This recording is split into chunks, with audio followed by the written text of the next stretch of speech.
The rain was relentless, tapping against the hospital windows like impatient fingers. In a sterile room filled with machines humming and beeping, a woman sat beside a small hospital bed.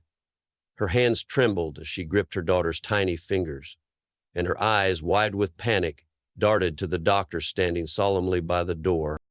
"I'm sorry, Mrs. Marlowe," the doctor said, his voice low, almost apologetic. "The damage to MROONA's optic nerves is irreversible. Your daughter, she's permanently blind."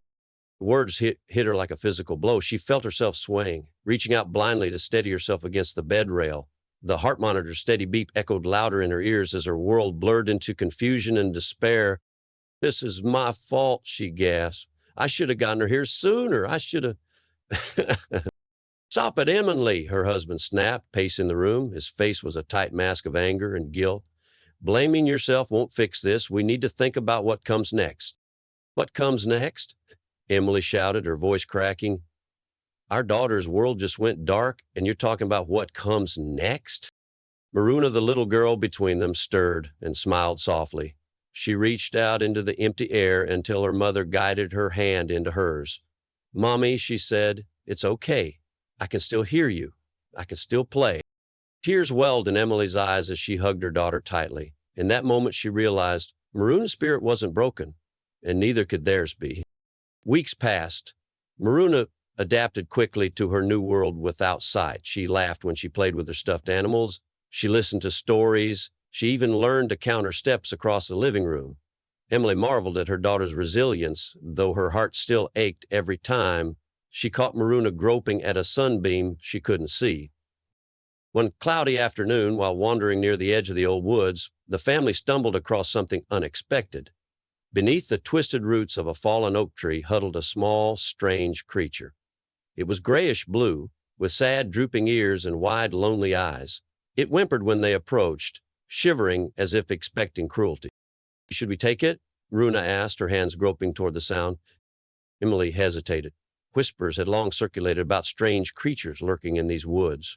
Bad omens, the neighbors said, but looking at the pitiful thing, she saw nothing evil, only loneliness. "We can't just leave it," Emily murmured. He's like us, lost. They named him WYRUM." At first, WYRUM was terrified of everything, the thudding footsteps of visitors, the creak of the house settling at night, even MROONA's laughter. Slowly, with time and patience, he began to trust. He would curl up at MROONA's feet as she sang off-key lullabies or follow her careful steps through the hallway, acting like her silent guide. But the world outside was cruel. At the playground, other children pointed and laughed. "What's that thing? Ew, it's ugly."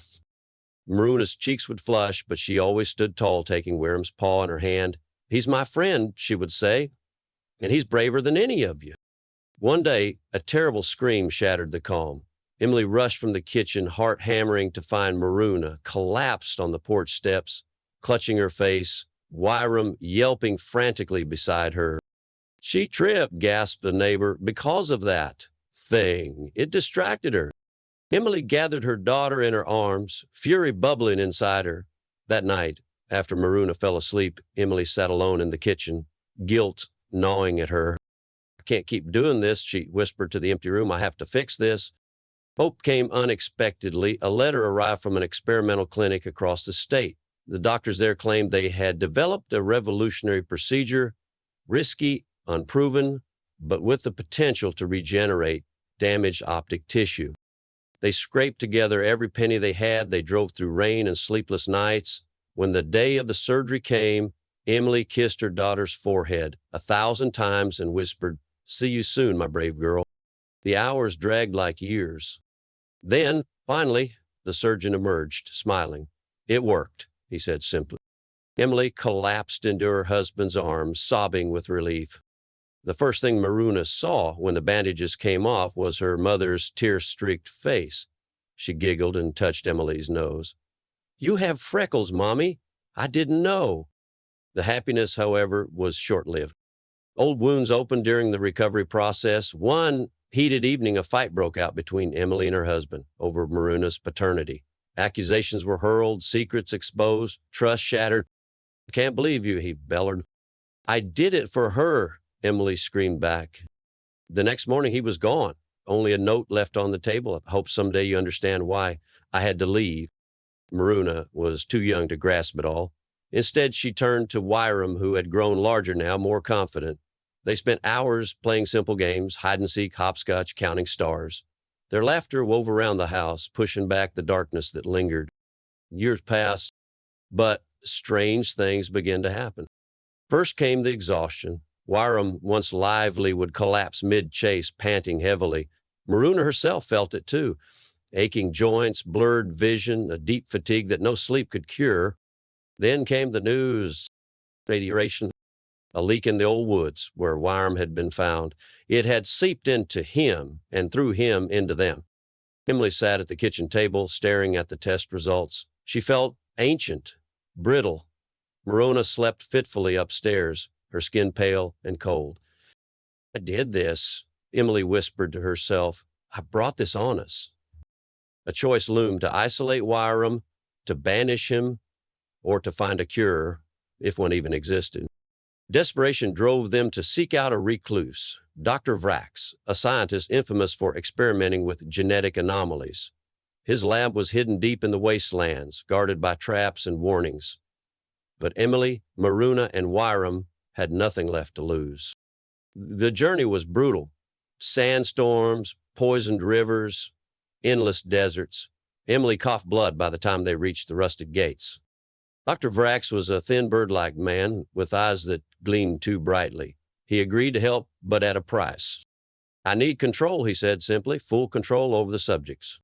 No, Emily snarled. Help us, not enslave us. But time was running out, and MROONA was fading faster every day. The experiments began. It was agony. WYRUM endured injections that made him scream. MROONA suffered hallucinations, her mind fraying at the edges. Still, hope flickered. Dr. Vrax discovered a serum, a risky combination of DNA stabilization and radiation neutralization. It could cure him, but there was a catch. If administered incorrectly, it could erase memories permanently. Emily faced an impossible decision: save MROONA and risk losing everything that made her MROONA, or let her die with her memories intact. She chose to fight. The night the serum was ready, a storm battered the wastelands. Lightning split the sky. Emily, cradling MROONA against her chest, injected the serum into her daughter's veins. At first, nothing happened. Then MROONA gasped, her body arching, eyes wide. For a moment, Emily thought she had killed her. But slowly, color returned to MROONA's cheeks. Her eyes cleared. She opened them and blinked. Mom, she whispered, where are we? Emily laughed and cried all at once. But WYRUM wasn't waking up. Panicked, Emily shook him. Come on, baby, wake up. MROONA knelt beside her. Mommy, look. Where WYRUM had lain was a small glowing orb, pulsing faintly like a heartbeat. He's Matagun, MROONA said, her voice certain. He's different now. The orb rose slowly, surrounding them both in warmth. It merged with MROONA's chest, disappearing inside her. Emily gasped. MROONA's eyes gleamed, not with radiation, but with something pure, something powerful. Somewhere deep inside, WYRUM lived on. He wasn't gone. He had become a part of her, and together they would face whatever came next, even if the world wasn't ready for him.